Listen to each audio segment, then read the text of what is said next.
الكومنت ده بقى اللي عاجبني قوي. امبارح نزلت صورة، تمام، لبلاطة 40 في 80، وبسأل الناس عندي هل ركبتها بمنى قبل كده ولا لأ. اتفاجئت ببعض التعليقات، والله العظيم عجبتني قوي. يلا بدنا نقرا مع بعض. الأستاذ شريف بيقولك ايه حصل، وركبها 120 في 60، كمان حوائط وأرضيات منى سمرة. يعني احنا بنقول 40 في 80 رخمة في الشغل، وانت تقول لي ركبت ال120 في 60 حوائط وأرضيات منى سمرة؟ ردوا عليه. الأخ اللي بعده أستاذ أبو عبد الله، متعبة شوية في السقف. واخد بالك انت؟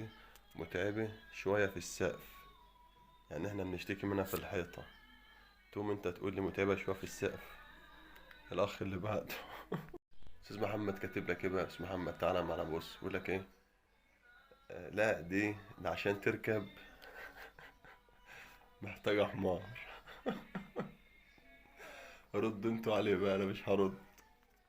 الكومنت ده بقى اللي عاجبني قوي.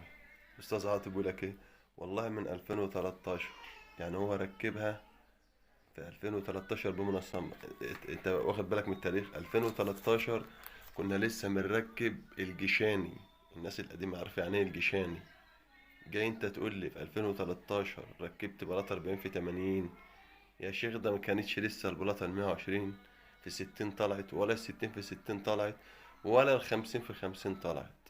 2013 دي كان اللي بيركب ال20 في 33 حوائط، هي دي الوحيدة اللي كانت بتركب عليها. تقول لي انت 2013 ركبت ايه؟ يا عم صلي على النبي، نهارك ابيض.